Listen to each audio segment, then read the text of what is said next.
So hello everyone, welcome to Pablo's chemistry. And आज के class में हम लोग देखेंगे ये जो एग्जांपल 2.4 है एनसीईआरटी का। ठीक है, पिछले क्लास में हमने हेनरी लॉ के बारे में देखा। ठीक है, और gaseous solution means gaseous solution नहीं कि लिक्विड सॉल्यूशन ही था, लेकिन गैसियस सॉल्यूट था। ठीक है, तो गैसियस सॉल्यूट जब रहता है तो किस तरीके से टेम्परेचर और प्रेशर का क्या इम्पैक्ट होता है उसके बारे में हमने कल पढ़ा। और आज का जो क्लास है, इस क्लास में हम लोग क्या देखेंगे, हम लोग ये एग्जांपल को देखेंगे, एग्जांपल समझेंगे, एग्जांपल 2.4।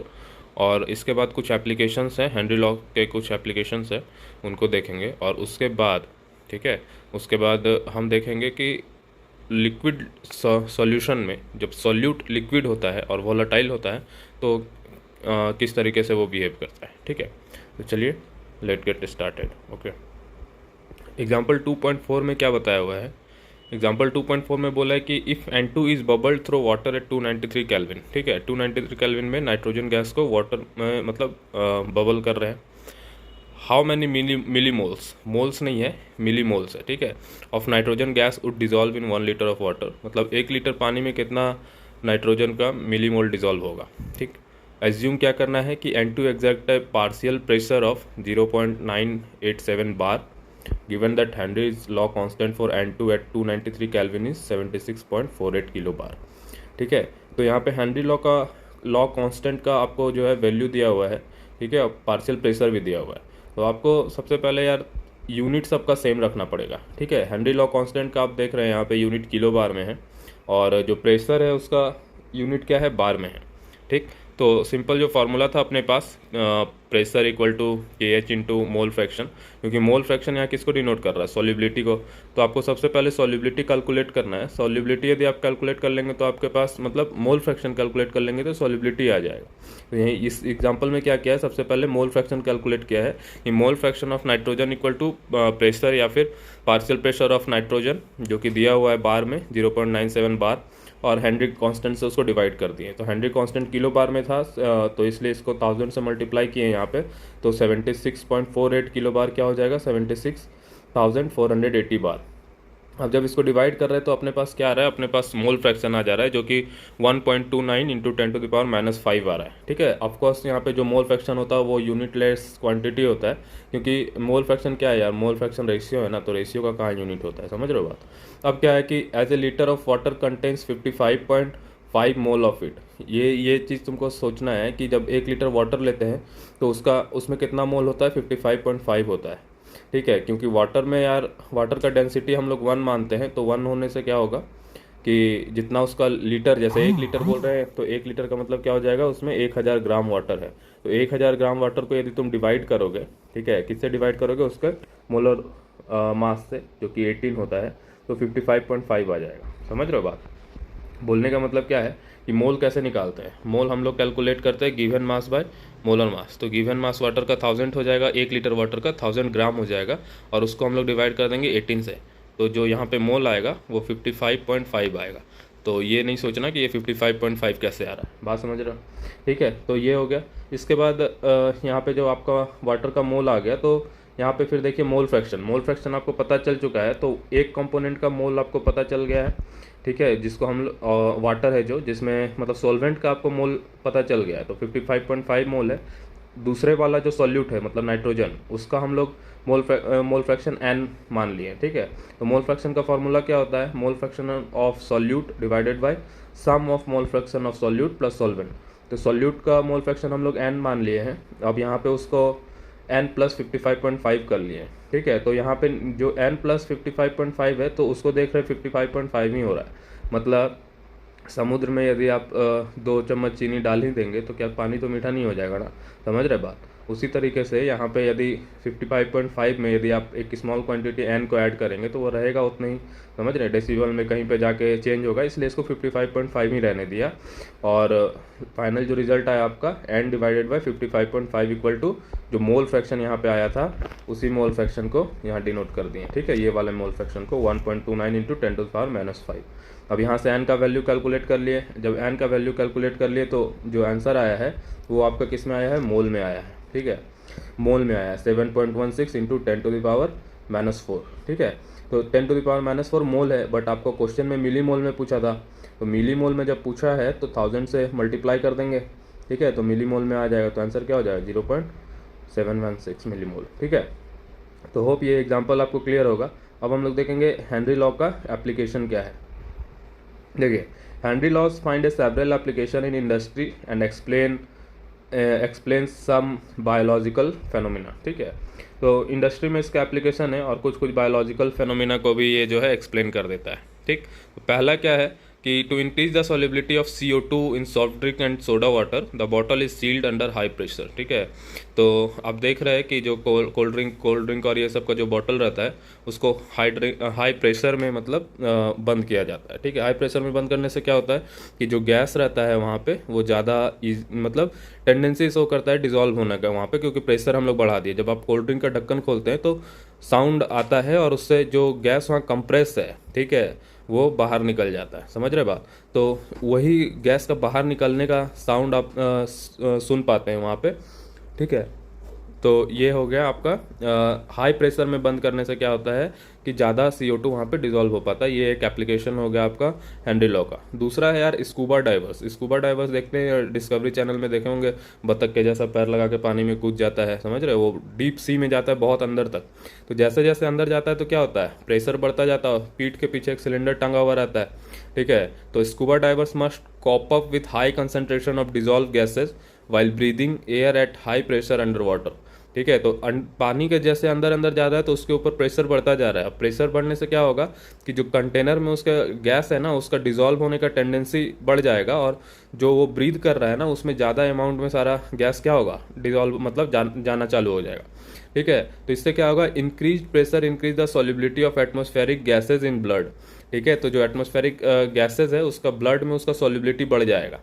जैसे कोल्ड ड्रिंक में प्रेशर बढ़ा रहे तो CO2 ज़्यादा डिजॉल्व हो जा रहा है, उसी तरीके से जब वो पानी के अंदर चला जा रहा है तो जो गैसेज वहाँ पे उसके ब्लड में है ना वो ज़्यादा डिजॉल्व होना चालू हो जाएंगे।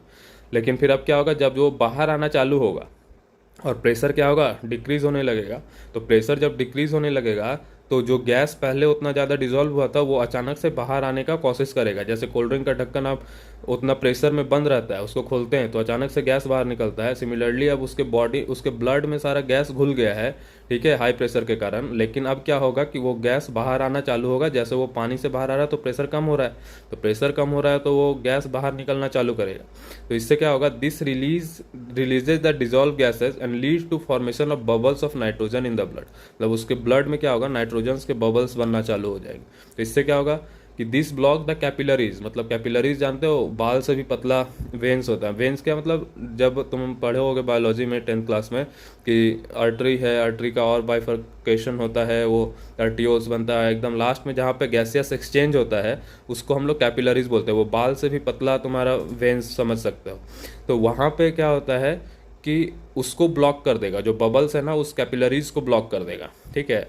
तो कैपिलरीज को जब वो ब्लॉक कर देगा तो क्या होगा, and creates a medical condition. तो इस जो मेडिकल कंडीशन कैपिलरीज के ब्लॉक, मतलब क्यों ब्लॉक हो रहा है, क्योंकि वो नाइट्रोजन का बबल्स जाके उस कैपिलरीज को जाम कर रहा है। तो इस मेडिकल कंडीशन को क्या बोलते हैं, बेंड्स बोलते हैं, ठीक है। तो ये क्या होता है, बहुत पेनफुल होता है और साथ ही साथ डेंजरस होता है लाइफ के लिए। बात समझ में आ रही है, तुम्हारा कैपिलरीज ब्लॉक हो जाएगा, बहुत ज़्यादा नंबर में ब्लॉक हो गया तो वहाँ पे गैसियस एक्सचेंज नहीं होगा, गैसियस एक्सचेंज नहीं होगा तो फिर आगे का तुम समझ सकते हो सिचुएशन, ठीक है।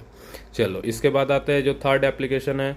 अब यहाँ पे देखो बताया गया कि बेंड्स को कैसे अवॉइड कर सकते हैं। बेंड्स को अवॉइड करने के लिए क्या किया गया है, तो avoid bends as well as toxic effect of high concentration of nitrogen in blood. The tanks used by scuba divers are filled with air diluted with helium 11.7%, 56.2% nitrogen and 32.1% oxygen. देखो अब क्या कर रहा है कि बेंड से बचने के लिए ना जो टैंक लेके जा रहा था उस टैंक में डिफरेंट गैस को ऐड कर दिया, अलग अलग परसेंटेज में हीलियम डाल दिया गया है, ठीक है, नाइट्रोजन और ये यहाँ पे उसके गैस में मतलब टैंक में भर दिया है। तो इससे क्या होगा कि जो गैस है, यहाँ पे 3 गैस दिया है ना, तो तीनों का जो हेनरी कांस्टेंट होगा वो तीनों का डिफरेंट होगा, और जैसे जैसे वो प्रेशर बढ़ेगा तो कौन सा गैस डिजॉल्व होना है, कौन सा गैस डिजॉल्व नहीं होना है, उसके अकॉर्डिंग इसको अरेंज किया गया है, ठीक है, ताकि जो बेंड्स का कंडीशन है वहाँ पे क्रिएट ना हो, या फिर क्रिएट हो भी तो मिनिमम हो। ठीक है। तो इस तरीके से इसमें ये मिक्सचर वहाँ पे यूज़ किया जाता है। तो मतलब अब पूछेगा कोई भी कि हम ब्रीथ क्या करते हैं, हम ब्रीथ मतलब सांस क्या लेते हैं, तो ऑक्सीजन लेते हैं। तो और ये जो स्कूबा डाइवर टैंक ले जाते हैं उनके टैंक्स में ये सब है। तो क्यों ऐसा किया जाता है, तो बेंड्स से बचने के लिए। बेंड्स क्या होता है बता दिए, कैपिलरी का ब्लॉकेज नाइट्रोजन बबल्स के कारण, ठीक है। तो ये चीज़। अब फिर आता है हाई एल्टीट्यूड। हाई एल्टीट्यूड मतलब जब कहाँ जा रहे हैं, आसमान मतलब पहाड़ पे जा रहे हैं, समझ रहे हैं। High altitude the partial pressure of oxygen is less at than at the ground level. मतलब अब क्या हो रहा है कि ऊपर जा रहे हैं तो प्रेशर कम हो जा रहा है, ठीक है। ऊपर जा रहे हैं तो प्रेशर कम हो रहा है, तो जितना प्रेशर नॉर्मल ग्राउंड पे रहना चाहिए उससे कम है। तो इससे क्या होता है ना कि ऑक्सीजन अब जितना घुलना चाहिए ब्लड में उतना नहीं घुल रहा है। मतलब जब आप समुद्र के अंदर जा रहे हैं तो जितना घुलना चाहिए उससे ज़्यादा घुल जा रहा है, और जब ऊपर चढ़ रहे हैं तो क्या हो रहा है, प्रेशर कम हो रहा है। तो प्रेशर कम होने से जितना मिनिमम घुलना चाहिए ना उतना नहीं घुल रहा है। तो अब इससे क्या होता है, this leads to low concentration of oxygen in the blood and tissue of people living at high altitude और क्लाइंबर्स, ठीक है। इससे क्या हो रहा है कि लो कंसंट्रेशन ऑफ ऑक्सीजन रहेगा उनके ब्लड में और टिश्यू में, क्या रहेगा, लो ब्लड मतलब ऑक्सीजन प्रेजेंट रहेगा उनके ब्लड में और टिश्यू में, ठीक है। तो low blood oxygen causes climbers to become weak and unable to think clearly. अब जब तुम्हारा ऑक्सीजन कम मिलने लगेगा ना तो सोचने का टेंडेंसी, और तुम धीरे धीरे कमज़ोर हो जाओगे, मतलब तुम सोच भी नहीं पाओगे ढंग से, और क्या करोगे, समझ रहे हो। तो इस सिम्टम को क्या बोलते हैं, एनोक्सिया बोलते हैं, ठीक है। एनोक्सिया मतलब सिंपल समझ सकते हो यार कि ऑक्सीजन की कमी, ठीक है। कोई भी वर्ड के आगे यदि ए लग जाता है तो उसका नेगेटिव चीज़ लेते हैं। ऑक्सिया मतलब ऑक्सीजन समझ सकते हो, और ओ है तो इसलिए एन लगा है। आर्टिकल पढ़े हो ना बचपन में, ए एन और ओ एन। यदि सेक्सुअली है, सेक्सुअली का एग्जांपल देते हैं तो सेक्सुअल रिप्रोडक्शन, उसके आगे एस लिखा, एस से स्टार्ट हो रहा है तो ए सेक्सुअली हो जा रहा है, और समझ रहे हो। उसी तरीके से यहाँ पे ऑक्सीजन है तो ओ के आगे क्या लगता है, वोवेल है तो वोवेल के आगे एन लगता है, तो इसलिए एनोक्सिया हो गया। यदि ये कोई और टर्म रहता तो वहाँ पे ए नहीं लगता, वहाँ पे तुम्हारा सिंपल मतलब ए लग जाता। यदि वहाँ कॉन्सोनेंट से यदि ऑक्सीजन का नाम मान लो कुछ और रहता, पिंटू चिंटू रहता, तो वहाँ पे ए लग जाता तुम्हारा, समझ रहे हो। तो इसीलिए एनोक्सिया याद रख सकते हो, अब्सेंस ऑफ ऑक्सीजन, ठीक है।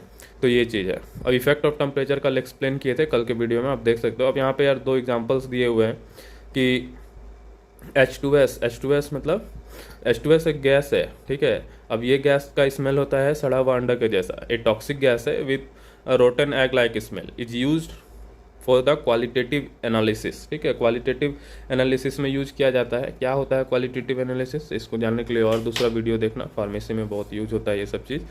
If the solubility of H2S in water at STP 0.195 molal, ठीक है। मोलालिटी पढ़े थे, मोलालिटी। तो यहाँ पे सॉलिबिलिटी को रिप्लेस कर दिया ना मोलारिटी से, मोल फ्रैक्शन में नहीं बताया। तो कैलकुलेट हेनरी लॉ कांस्टेंट, मतलब यहाँ पे ना KH को कैलकुलेट करने बोला है तुमको। क्या क्या दे दिया है यहाँ पे, मोल फ्रैक्शन बोल सकते हो या फिर मोलालिटी दे दिया, तो मोलालिटी से तुम मोल फ्रैक्शन में जा सकते हो, ठीक है, वो तुमको पता है। अब प्रेशर दे दिया है, STP लिखा है, STP मतलब स्टैंडर्ड टेम्परेचर एंड प्रेशर, तो वो प्रेशर का वैल्यू पता होना चाहिए, वहाँ से तुम इसको कैलकुलेट कर सकते हो, ठीक है। तो ये क्वेश्चन आप सॉल्व हो जाएगा। दूसरा बचा कि Henry's law constant for CO2 in water दिया हुआ है, KH का वैल्यू दिया हुआ है, ठीक है। KH का वैल्यू दिया हुआ है वाटर में क्या होगा, 1.67 इंटू 10⁸ पास्कल में दिया है। यूनिट को हमेशा फोकस करना है, ठीक है, कि यूनिट कहाँ पे क्या दिया है और कैसे चेंज हो रहा है। टेम्परेचर भी दिया हुआ है। अब बोल रहा है calculate the quantity of CO2 का क्वांटिटी बताना है 500 ml सोडा में व्हेन पैक्ड अंडर 2.5 ATM। देखो यहाँ पे अब ATM आ गया, यहाँ पे पास्कल में दिया हुआ है, तो इस सब को थोड़ा समझ के करना है, सिंपल फार्मूला है और ये क्वेश्चन आराम से बन जाएगा, ठीक है। चलो इसके बाद आते हैं हम लोग नेक्स्ट जो कंसेप्ट है उसमें, कि कंसेप्ट क्या है, vapour pressure of liquid solution, ठीक है। Vapour pressure of liquid solution, इससे पहले जो हम लोग पढ़े, आप लोग को अभी तक यदि याद होगा तो लिक्विड सॉल्यूशन किसको बोलते हैं, जिसमें जो सॉल्वेंट होता है ना वो लिक्विड होता है, ठीक है। जिसमें जो सॉल्वेंट होता है वो लिक्विड होता है, ठीक। जैसे अभी हम लोग पढ़ रहे थे गैस को लिक्विड में डिसॉल्व कर रहे हैं, तो वो भी एक तरीके का क्या है, वो भी लिक्विड सॉल्यूशन है। बट अब यहाँ पे हम लोग पढ़ रहे हैं कि vapour pressure of liquid solution, कि वेपर प्रेशर लिक्विड सॉल्यूशन का क्या होता है, ठीक है। तो देखते हैं क्या है कि a liquid solution are formed when a solvent is a liquid, ठीक है। ये बात पता है आपको कि लिक्विड सॉल्यूशन कब बनता है, जब सॉल्वेंट क्या होता है, लिक्विड होता है। उसमें आप यदि गैस डाल रहे हो या सॉलिड डाल रहे हो या लिक्विड डाल रहे हो एज ए सॉल्यूट, तो वो मैटर नहीं करेगा कि सॉल्यूट कभी डिफाइन नहीं करेगा कि तुम मतलब तुम्हारा सॉल्यूशन का स्टेट क्या होगा, वो सॉल्वेंट डिफाइन करेगा। लिक्विड यदि सॉल्वेंट है तो लिक्विड सॉल्यूशन हो गया, गैसियस सॉल्वेंट है तो गैसियस सॉल्वेंट हो गया, ठीक है, इस तरीके से। तो solute can be A gas. अब देखो क्या बोल रहा है, सॉल्यूट गैस भी हो सकता है, लिक्विड भी हो सकता है, सॉलिड भी हो सकता है। अब solution of gases in liquid have already been discussed, मतलब ये तो अभी डिस्कस किया ना अभी तुरंत, तो ये इससे पहले यही पढ़ रहे थे कि गैस यदि तुम्हारा सॉल्यूट है तो क्या होगा। Solution of gases in liquid have already been discussed, ठीक है।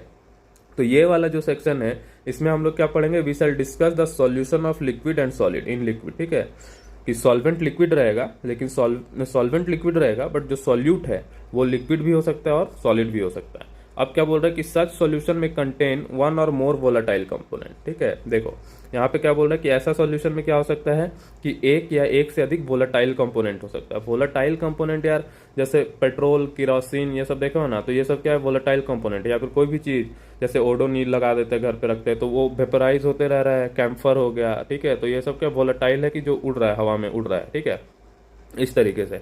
तो generally the liquid solvent is volatile. अब यहाँ पे क्या बोल रहे हैं कि जो हम लोग सॉल्वेंट लेते हैं ना, जनरली यदि सॉल्वेंट वाटर कंसीडर कर रहे हैं तो वो क्या होगा, वोलेटाइल होगा, वो उड़ जाएगा। एसीटोन यदि सॉल्वेंट है तो वो वोलेटाइल है, वो उड़ जाएगा, ठीक है। तो यहाँ पे बोल रहे हैं कि जो सॉल्वेंट ले रहे हैं वो वोलेटाइल होगा, और सॉल्यूट में और मे नॉट बी वोलेटाइल, मतलब सॉल्यूट वोलेटाइल हो भी सकता है और नहीं भी हो सकता है, ठीक है। सॉल्यूट क्या होगा, वोलेटाइल हो भी सकता है, नहीं भी हो सकता है, बट जो सॉल्वेंट है वो वोलेटाइल होगा, ठीक है। अब क्या बोल रहे हैं, we shall discuss the properties of only binary solution. अब यहाँ पे हम लोग बाइनरी सॉल्यूशन, बाइनरी पढ़े हो ना, बाइनरी नंबर 10, मतलब सिर्फ दो ही कंपोनेंट होगा, एक सॉल्यूट होगा एक सॉल्वेंट होगा। तो यही चीज यहाँ पे बोल रहा है कि दो, जब हम बाइनरी सॉल्यूशन बोल रहे हैं और कंडीशन भी बता दिए कि सॉल्यूट मेरा लिक्विड और सॉलिड हो सकता है, तो दो ही केस बन रहा है, एक बन रहा है लिक्विड इन लिक्विड और दूसरा बन रहा है लिक्विड इन सॉलिड, ठीक है।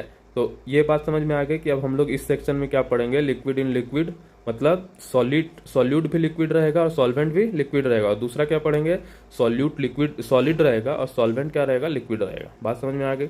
चलो अब देखते हैं आगे क्या है कि vapour pressure of liquid solution, ठीक है। मतलब अब यहाँ पे सॉल्यूट भी लिक्विड है, सॉल्यूशन भी मतलब सॉल्वेंट भी लिक्विड है और सॉल्यूशन भी लिक्विड ही बनेगा, तो उसका वेपर प्रेशर के बारे में हम लोग यहाँ पे चीज देखेंगे।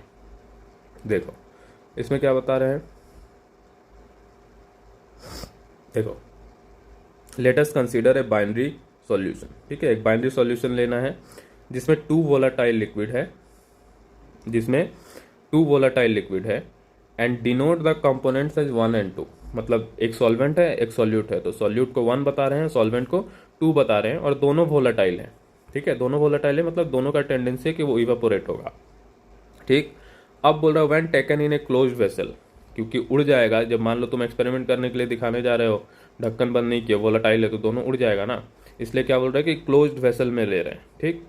अब क्या बोल रहे हैं, both the component would evaporate and eventually an equilibrium would be established between vapour phase and the liquid phase.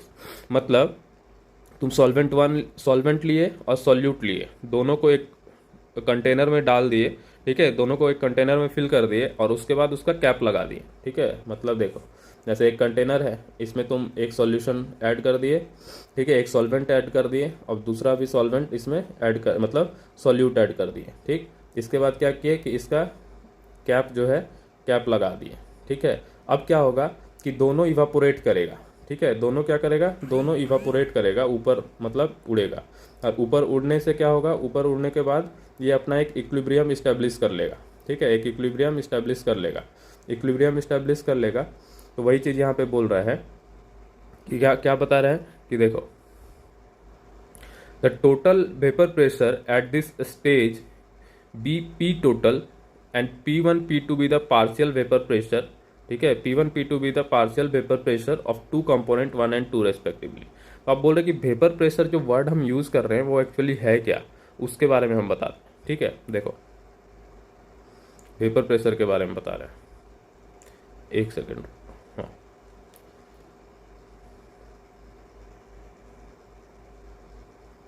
देखो वेपर प्रेशर को यदि सिंपली समझ रहे हैं तो किस तरीके से होगा। मान लो ये तुम्हारा एक कंटेनर है, ठीक, इसमें कोई तुम लिक्विड भर दिए हो, ठीक है, कोई लिक्विड भर दिए, अब वोलाटाइल लिक्विड है मतलब ये ऊपर उड़ेगा, ठीक है, ऊपर उड़ेगा तो क्या होगा, ये उड़ के ख़त्म हो जाएगा। जैसे मान लो एक कटोरा पानी लिए हो, पानी को तुम ऐसे छत में रख देना, कल जाके देखोगे तो उसमें पानी नहीं रहेगा। अब ये कंडीशन नहीं है कि कोई चिड़िया आके पी गया या कोई कबूतर आके पी गया, ऐसा नहीं है।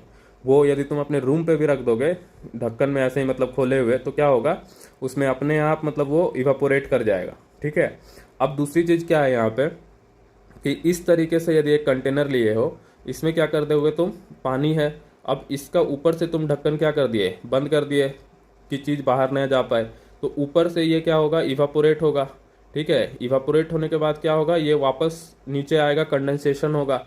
तो वापस जो कंडेंसेशन होगा और वापस जो ये आके इस सरफेस पे जो प्रेशर लगाएगा, ठीक है, ये लिक्विड के इस सरफेस पे जो ये गैस का मॉलिक्यूल वापस ऊपर से आके जो प्रेशर लगाएगा, इसी को हम लोग क्या बोलते हैं, इसी को बोलते हैं वेपर प्रेशर। ठीक है, इसी को क्या बोलते हैं, वेपर प्रेशर। तो क्योंकि अब जो कंटेनर में तुम दो तरीके का सॉल्वेंट डाले हो, दो तरीके का सॉल्वेंट डाले हो, तो दोनों सॉल्वेंट क्या करेगा, अपना अलग अलग मतलब प्रेशर लगाएगा और कलेक्टिव भी प्रेशर लगाएगा। मतलब जैसे इसको यहाँ पे बताएं तो मान लो एक तुम्हारा रेड कलर से डिनोट कर रहे हैं, तो एक वेपर प्रेशर ये लगेगा तुम्हारा सॉल्वेंट 1 का, रेड कलर से बता रहे हैं। ठीक है, और जो यहाँ पे दूसरा है, दूसरे वाले को यदि हम ब्लू कलर से बता रहे हैं, तो ये लगेगा यहाँ पे तुम्हारा दूसरे का। ठीक है, तो ये जो वेपर प्रेशर लग रहा है, तो एक वेपर प्रेशर होगा तुम्हारा 1+2, मतलब जो टोटल वेपर प्रेशर होगा, कि वेपर प्रेशर जो 1 लगा रहा है वो वेपर प्रेशर, और जो 2 लगा रहा है वेपर प्रेशर वो हो गया। ठीक है, और एक पार्शियल पूछेंगे, पार्शियल मतलब अकेले 1 कितना लगा रहा है और अकेले 2 कितना लगा रहा है, इसको बोलते हैं पार्शियल प्रेशर। समझ रहे हो, जैसे दो दोस्त मिलकर कहीं शेयर में कुछ खा लिए, ठीक है, पैसा टोटल ऐसा थोड़ी होगा कि आपका इतना पैसा हुआ, आपका इतना पैसा हुआ, जो दोगे तो दोनों मिल के ही दोगे ना। मान लो जो वेंडर था जो गुपचुप के ठेले में बेच रहा था, उसको तुम 50 रुपये पकड़ा दिए, 50 रुपये का खाए तो ठीक है, वो थोड़ी बोलेगा कि भैया आप 25 दे दीजिए या आप कम खाएं तो आप ये दे, वो तो अपना टोटल बिल बताएगा कि इतना हुआ, तुम उसको दे दो। बाद में आके तुम जितना भी झगड़ा करना है कर लो कि भाई मैं कम खाया था, तुम ज़्यादा खाए थे, तो तुम इतना दोगे, हम इतना देंगे। बात समझ रहे हो, तो वही चीज़ है पार्शियल, मतलब जब तुम्हारा खुद का कंट्रीब्यूशन कितना है, एक पार्टिकुलर गैस का या पार्टिकुलर चीज़ का कंट्रीब्यूशन कितना है, तो उसको पार्शियल बोल रहे हैं। और दोनों को जब सम अप कर दे रहे हैं तो वो क्या हो जा रहा है, टोटल हो जा रहा है। बात समझ में आ रही है, तो वही यहाँ पे लिखा हुआ है कि vapour pressure at this stage be P total and P1 and P2 be the partial vapour pressure of 2 component. ठीक है, मतलब देखो यहाँ पे क्या बोल रहा है, एक सेकंड इसको पहले क्लियर कर लेते हैं थोड़ा। देखो अब यहाँ पे क्या बोल रहा है कि eight this stage P total and P1 P2 be the partial vapour pressure of the 2 component 1 and 2 respectively. ठीक है, तो टोटल वेपर प्रेशर क्या हो गया, P टोटल से दिखा रहा है, P और सब स्क्रिप्ट में P टोटल लिख दिया, मतलब प्रेशर टोटल, जो कि क्या है एक्चुअल में P1 और P2 का सम अप है। P1 P2 क्या है, पार्शियल वेपर प्रेशर है कंपोनेंट 1 का एंड कंपोनेंट 2 का। अब हम लोग पिछला हेनरी लॉ से क्या पढ़े हैं, हेनरी लॉ से पढ़ के आए हैं कि जो पार्शियल वेपर प्रेशर हो रहा है या फिर जो वेपर प्रेशर भी हो रहा है, वो किससे हम लोग उसको डिनोट कर सकते हैं, उसको सॉल्युबिलिटी से डिनोट कर सकते हैं। कि मान लो जो गैस ज़्यादा सॉल्युबल है, ठीक है, उसका वेपर प्रेशर ज़्यादा है और उसका मोल फ्रैक्शन भी ज़्यादा होगा, तो इसलिए हम लोग रिलेट कैसे कर रहे थे, मोल फ्रैक्शन को रिलेट कर रहे हैं पार्शियल प्रेशर से। ठीक है, हेनरी लॉ में यही पढ़ रहे थे ना हम लोग, तो वही चीज़ बोल रहा है कि जिसका पार्शियल प्रेशर P1 है उसका मोल फ्रैक्शन क्या हो जाएगा, X1 हो जाएगा, और जिसका पार्शियल प्रेशर P2 है उसका मोल फ्रैक्शन सॉल्यूशन में क्या हो जाएगा, X2 हो जाएगा। ठीक, अब क्या बोल रहा है कि एक फ्रेंच केमिस्ट था, ठीक है, एक फ्रेंच केमिस्ट था जिसका नाम क्या था, रॉल्ड्स। ठीक है, टाइटल था रॉल्ड्स, ऐसे नाम उसका क्या था, फ्रैंकोसिस मार्ते रॉल्ड्स। ठीक है, तो 1886 में ये क्या किया कि एक रिलेशनशिप दिया, क्वांटिटेटिव रिलेशनशिप दिया। ठीक है, किसके किसके बीच में, टोटल प्रेशर, पार्शियल प्रेशर और मोल फ्रैक्शन के बीच में। ठीक, तो इसको क्या हम लोग बोलने लगे, इसको हम लोग बोलने लगे रॉल्ड्स लॉ बोलने लगे। ठीक है, इसको क्या बोलने लग गए, रॉल्ड्स लॉ बोलने लग गए।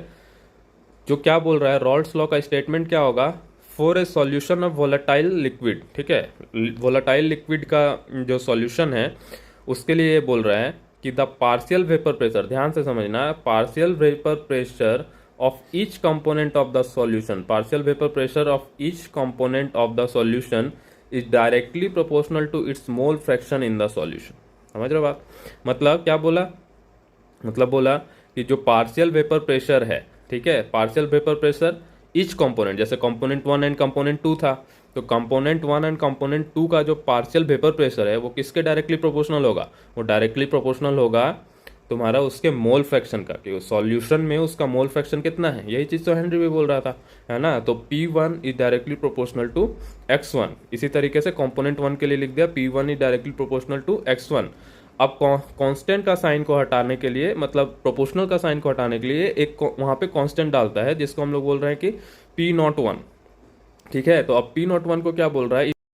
हेलो एवरीवन, होप आपको जो वीडियोस अपलोड कर रहा हूँ वो समझ में आ रही होंगे और अच्छा भी लग रहा होगा पढ़ने में। तो यदि चीज़ें आपको समझ में आ रही हैं तो आप अपने दोस्तों से शेयर कर सकते हैं, कि ताकि उनका भी कुछ हेल्प हो जाए। यहाँ पे हम ट्राई करेंगे कि पूरा NCERT line by line cover up हो जाए। और चैनल में यदि नए हैं तो चैनल को थोड़ा सब्सक्राइब करें, शेयर करें, उससे थोड़ा मोटिवेशन मिलता है कि रेगुलर कोई हमें सुन रहा है। ठीक है, ओके, थैंक यू।